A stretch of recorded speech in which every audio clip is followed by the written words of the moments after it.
하나님께서 우리에게 주신 말씀 시편 92편 1절부터 8절까지의 말씀입니다. 우리 함께 말씀을 읽어 올리겠습니다. 가장 높으신 하나님, 주님께 감사를 드리며 주님 이름을 노래하는 것이 좋습니다. 아침에 주님의 사랑을 알리며 밤마다 주님의 성실하심을 알리는 일이 좋습니다. 10줄 현악기와 검은고를 타며 수금가락에 맞추어서 노래하는 것이 좋습니다. 주님께서 하신 일을 생각하면 기쁩니다. 손수 이루신 업적을 기억하면서 환성을 올립니다. 주님께서 하신 일이 어찌 이렇게도 큽니까? 주님의 생각이 어찌 이다지도 깊습니까? 우둔한 자가 이것을 알지 못하고 미련한 자가 이것을 깨닫지 못합니다. 악인들이 풀처럼 돋아나고 사악한 자들이 꽃처럼 피어나더라도 그들은 영원히 멸망하고 말 것입니다. 그러나 주님은 영원히 높임을 받으실 것입니다. 아멘. 오늘도 예배당에서 또 온라인으로 하나님께 예배하기 위해 모인 성도 여러분들께 하나님의 크신 사랑과 자비가 함께 하시기를 성어버이, 성자, 성령의 이름으로 축원드립니다. 갑자기 찾아온 듯한 그런 따뜻한 봄날이 요 며칠 계속 됐었죠. 엊그저께는 좀 두툼하게 옷을 입고 나왔더니 얼마나 땀이 나든지 고생할 정도로 그렇게 날이 좋았었습니다. 근데 어저께 비가 오고 오늘은 제법 좀 쌀쌀해지고 바람도 불고 하는 것 같아요. 인생이 이렇게 따뜻한 날이 있으면 추운 날도 있고 내리막길이 있으면 또 오르막길도 있고 그런 게 아닌가 하는 생각을 요즘 부쩍 많이 하게 됩니다. 그렇게 하루하루 살아가는 중에도 하나님께서 함께 계시면서 우리와 동행하신다는 것을 기억하시면서 힘내고 또 기쁘게 감사하면서 살아가는 그런 성도 여러분들이 되시기를 빕니다. 그리고 무엇보다도 또 환절기니까 건강에 유의하셔서 또 건강 문제로 어려움 겪거나 또 요즘 코로나도 있는데 그래서 또 열나고 그러면 여러 가지 문제가 복잡해집니다. 건강 많이 잘 챙기시기 바랍니다. 오늘 읽은 시편 92편은 원래는 개인이 지은 하나님께 감사하는 마음을 담은 그런 시였던 것으로 보입니다. 그런데 이게 아시다시피 복음성가로도 만들어서 불리고 있잖아요. 식구가 참 아름답고 좋습니다. 그래서 나중에는 이 시가 이 아름다운 식구로 인해서 안식일에 회당에서 사람들이 모여서 같이 공동으로 드리는 그런 공적 기도문으로도 쓰이게 된 그런 시고, 그래서 이 시편에도 실렸다 하는 것으로 나오고 있습니다. 이 시는 전체적으로 노래한 주제가 뭐냐? 하나님이 하시는 일이 얼마나 대단하냐, 하나님이 하시는 일을 찬양하자, 그런 뜻인데, 하나님이 하시는 일, 하나님의 행사라는 게 뭐냐 도대체? 그것은 하나님은 의로우신데 그분이 의롭게 이 세상을 다스리고 계신다. 하나님께서 의롭게 다스리는 세상이 뭡니까? 그게 바로 우리가 하나님 나라라고 얘기하는 거죠. 그래서 하나님 나라에 대한 또 하나님의 의로우신 다스림에 대한 존경과 감사의 마음을 담고 있어서 많은 성도들이 애창하는 그런 시가 되었습니다. 오늘 우리가 말씀을 8절까지 읽었는데요. 1절부터 3절까지의 말씀을 보면 이렇게 나오죠. 가장 높으신 하나님, 주님께 감사를 드리며 주님 이름을 노래하는 것이 좋습니다. 아침에 주님의 사랑을 알리며 밤마다 주님의 성실하심을 알리는 일이 좋습니다. 10줄 현악기와 검은고를 타며 수금가락에 맞춰서 노래하는 것이 좋습니다. 라고 노래하고 있습니다. 각 절이 좋습니다라고 하는 그런 단어로 마치고 있어요. 그러니까 아침 저녁으로 하나님의 말씀 또 자기의 삶을 살아온 하루를 이렇게 돌이켜 보면서 명상을 하는 중에 그 마음에 깨닫는 감정이 뭐였냐? 아, 좋다, 참 좋다라는 그런 마음을 갖고 그것을 표현한 시라는 것이죠. 근데 여기에서 쓰인 좋다라고 하는 단어는 비슷한 같은 단어로 쓰인 데가 또 다른 데가 있는데 어디냐면은 창세기 1장 4절, 10절, 12절, 18절, 21절, 25절, 31절에 계속 반복적으로 나오는 단어예요. 이 단어가 쓰이는 상황이 뭘까요, 여러분들? 뭐 척하면 아시겠죠? 하나님께서 빛이 있으라 하시고 빛을 만드신 다음에 하나님 보시기에 참 좋았다, 이런 단어죠. 그 다음에 모든 창조 행위를 다 마치고 나니까 보시기에 참 좋았다. 거기에 나오는 그 좋다라고 하는 단어가 바로 여기에 쓴 이 단어와 똑같은 단어인 거죠. 하나님이 자신이 창조하신 이 피조 세계를 보시고, 말하자면 작품이죠. 자기의 작품을 보시면서 스스로 판단하시고 평가를 하시는 거예요. 그러면서 이 단어를 쓰신 거예요. 하나님께서. 좋았다라는 말은 뭐냐? 하나님께서 이 우주를 만드셨는데 그게 하나님께서 애초에 계획하셨던과 의도를 가지셨던 그것에 꼭 들어맞는 그런 창조였다라는 것이죠. 즉 어떤 장인이 자기의 모든 기술과 노력을 총동원해서 하나의 작품을 만들었는데 그거를 딱 보니까 잘 만들었는데 사람들이 그 작품들을 보고 사용하는 걸 보니까 또 자기가 의도한 그대로 딱 맞게 사용했더라. 그러니까 장인이 뿌듯할 거 아닙니까? 근데 자기는 이런 용도로 만들었는데 사람들은 다른 용도로 사용한다 그러면 뭐 쓰임새가 있으니까 좋긴 좋겠구나라고 하지만 자기가 애초에 설계를 잘못한 게 아닌가 하는 그런 좀 서운한 마음이 들겠죠. 근데 그런 게 아니라 계획한 그대로 의도한 그대로 만들어진 것을 보고서 좋다라고 말한 바로 그런 느낌으로 하나님께서도 이 좋다라는 단어를 사용하셨다는 거죠. 우리가 살면서 원하는 좋은 거는 뭘까 하는 생각을 한번 해보게 됩니다. 여러분들은 야 좋다라고 할 때가 어떨 때입니까? 네? 뜻하지 않은 돈이 내 통장에 송금이 됐을 때 참 기분이 좋긴 좋더라고요. 돈도 많이 벌고 또 남들 시름시름 아파가지고 알아 누워있고 병원에 입원해 있고 할 때 건강하게 내 두 발로 돌아다니면서 운동도 하고 사람도 만나고 할 때 야 참 좋다 그런 생각이 들겠죠. 내가 유명해져서 뭐 유튜브 같은 데서 뭐 구독자가 뭐 한 100만 명쯤 되고 막 그러면 또 아주 기분이 좋을 거예요. 뭐 인기 있고 예? 또 잘 똑똑하고 뭐 하는 일도 잘하고 그래서 하는 일마다 칭찬받고 하면은 야 좋다라고 그렇게 생각을 하겠죠. 그러나 인생에 있어서 의미 있는 좋은 것은 과연 무엇일까 하는 생각들을 우리 스스로에게 질문해 봐야 되겠다라는 겁니다. 우리에게 생명을 주신 하나님의 그 의도에 맞는 삶을 살고 있는가 하는 것, 그것이 당연히 우리의 질문 중에 포함이 되어야 한다는 것입니다. 그러므로 우리는 가장 높으신 하나님께 감사드리고 또 그 이름을 노래하고 아침에는 하나님의 사랑을 알리고 또 밤마다는 그 성실하심을 알리는 일을 하면서 온갖 악기를 동원해 노래하는 것, 그것이 바로 우리가 창조된 하나님의 섭리와 계획에 꼭 맞는 삶을 사는 것임을 오늘 시를 통해서 깨달아야 되겠습니다. 뭐 알리고 노래한다라고 하는 일 하면 어떻게 보면 단순하게 뭐 전도한다, 뭐 아니면 예배에 나와가지고 찬송한다라고 하는 그런 단순한 의미로 생각할 수가 있겠습니다만, 그러나 그런 단순한 의미가 아니죠. 하나님의 사랑과 하나님의 성실을 보고 듣고 배워서 우리도 우리의 삶으로 그런 삶을 살아나가게 되는 것, 그것이 바로 아침에 사랑을 노래하고 밤에 성실하심을 노래하고 또 모든 악기를 동원해서 우리가 성실하게 하나님을 찬양하는 그런 모습이다라는 것입니다. 우리도 그런 삶을 사는 모습을 통해서 하나님 보시기에 참 좋은 여러분, 하나님의 온전한 자녀들이 되시기를 빕니다. 4절 말씀 보면은 또 주님이 하신 일을 생각하면 기쁘다라고 하는 이야기가 나와요. 5절에는 주님의 생각이 어찌 이다지도 깊으신가라는 구절이 또 나옵니다. 생각이 나오죠. 하나는 우리의 생각, 하나는 하나님의 생각이 나옵니다. 하나님의 생각이 얼마나 깊으신가 하는 것을 생각할 때 시인은 기쁘다라고 그렇게 노래를 하고 있습니다. 여기서 생각이라는 단어가 반복되면서 인간의 생각과 하나님의 생각이 연결되는 것을 볼 수가 있어요. 우리가 하나님의 형상 따라 지음받았다라고 성서는 이야기하고 있죠. 다 여러분들도 믿으실 겁니다. 그래서 여러분 하나하나가 다 고귀하신 그런 존재라고 스스로 고백을 하고 계실 텐데, 하나님의 형상이 상징하는 게 무엇일까? 바로 그 상징하는 것들이 여러 개가 있겠지만 그 중에 하나가 바로 생각하는 것이죠.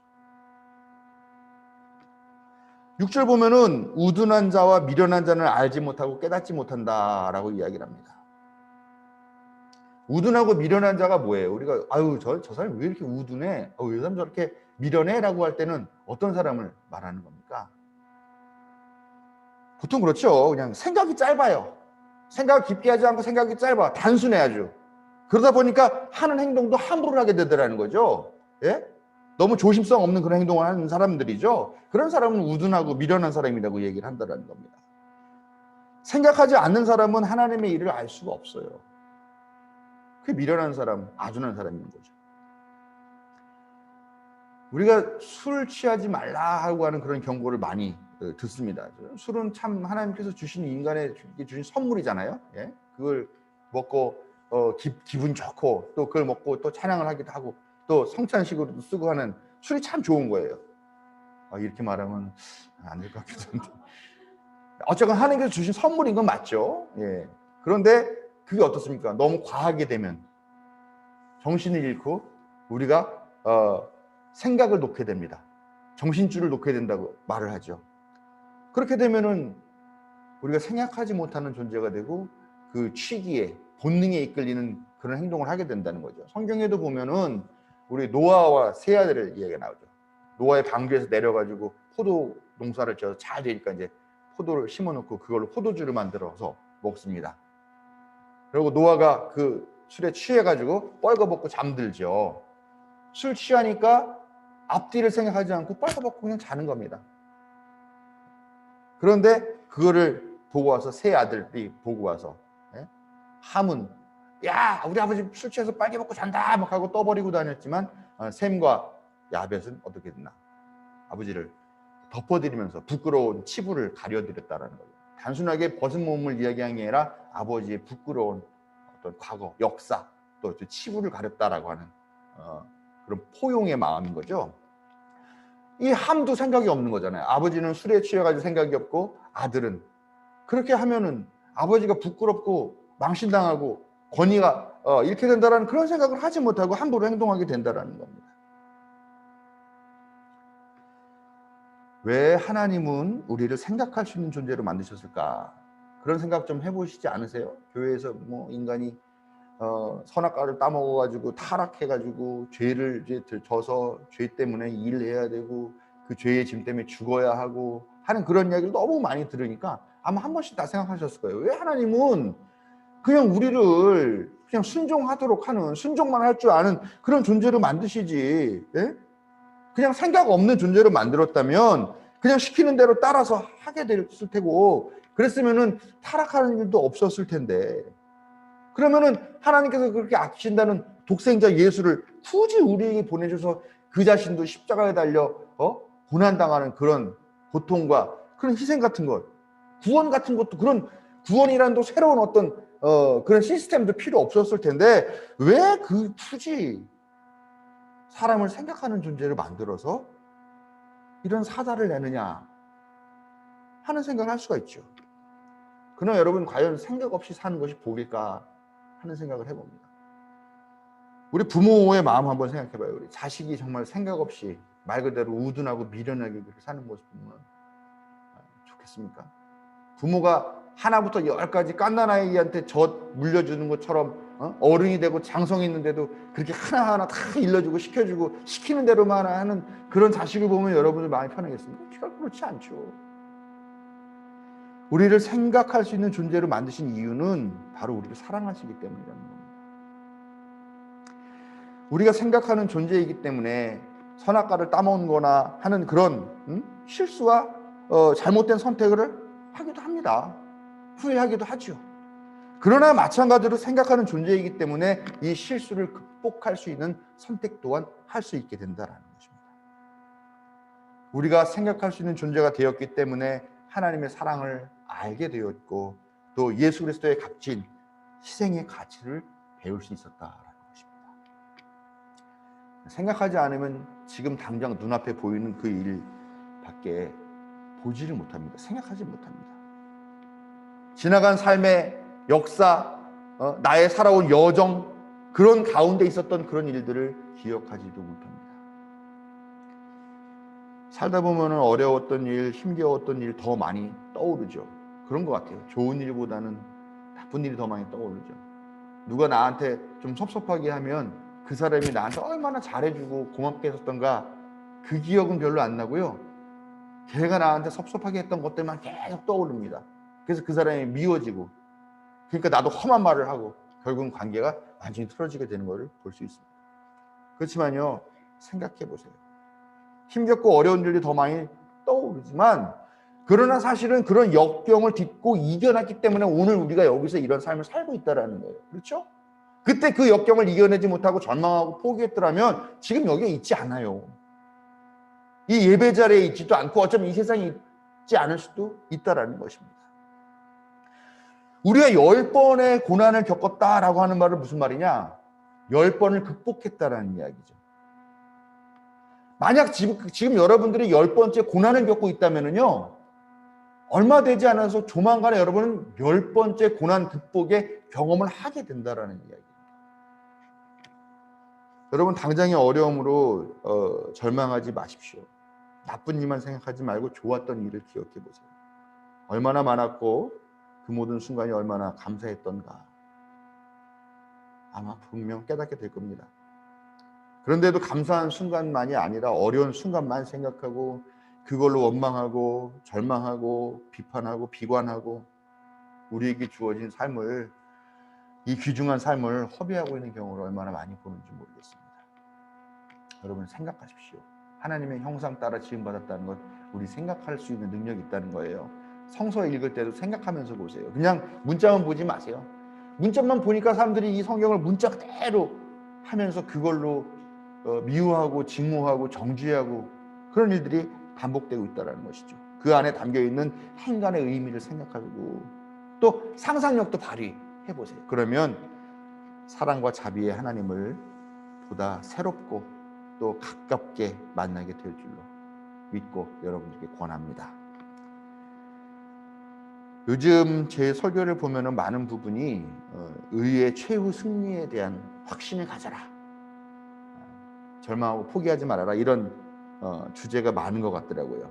아마 코로나 국면을 보내고 있기 때문에 그렇겠죠. 우리가 많이 피로하고 또 그 일로 인해서 절망감도 많이 갖고 있기 때문에 그렇겠지만 사실은 우리가 의의 최후의 승리에 대한 확신을 갖는 것은 성서를 꿰뚫고 있는 매우 중요한 주제입니다. 6절 보면은 악인들이 풀처럼 돋아난다, 사악한 자들이 꽃처럼 피어난다는 탄식이 나옵니다. 여러분 풀처럼 돋아난다, 여기서 이 풀은 잡초를 말하는 거겠죠. 잡초가 어떻습니까 여러분? 정말 잡초라는 거는 상상을 초월해요. 정말 끈질기죠. 예?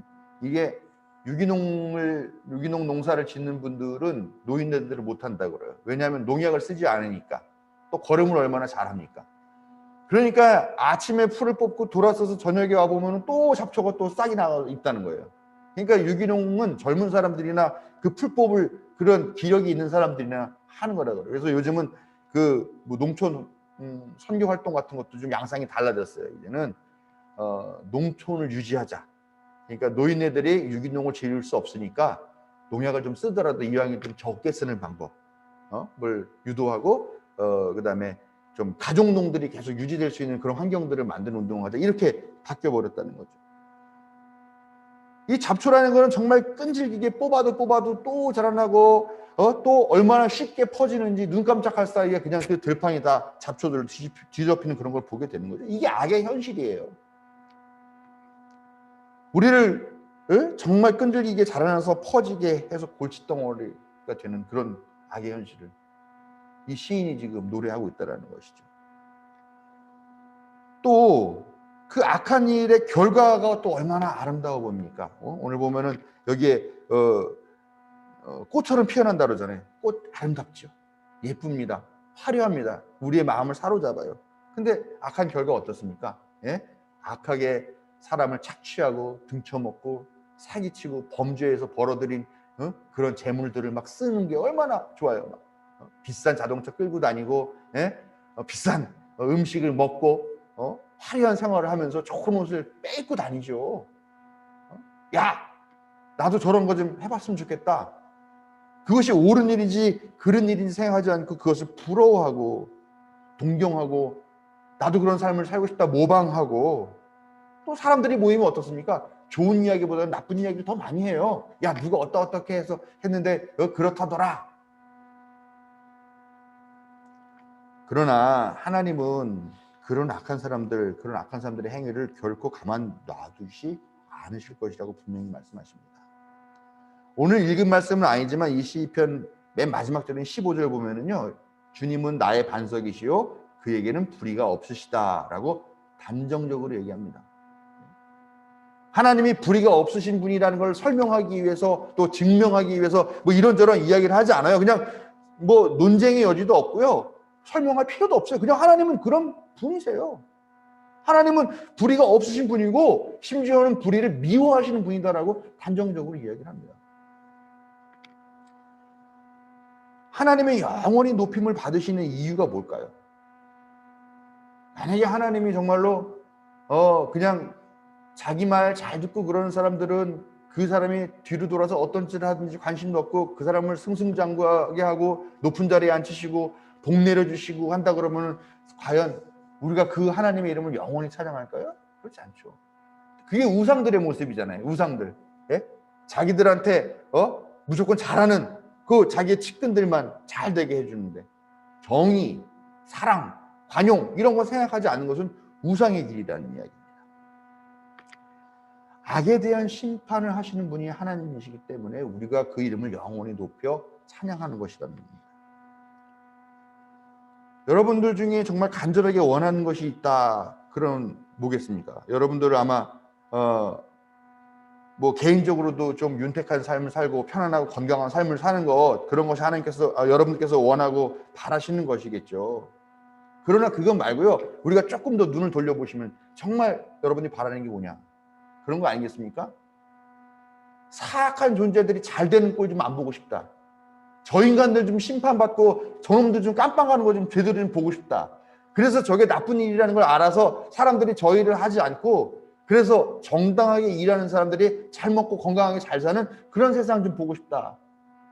그런 것도 여러분들이 바라시는 것이죠. 하나님도 결코 좌시하지 않는다는 겁니다. 그런 걸.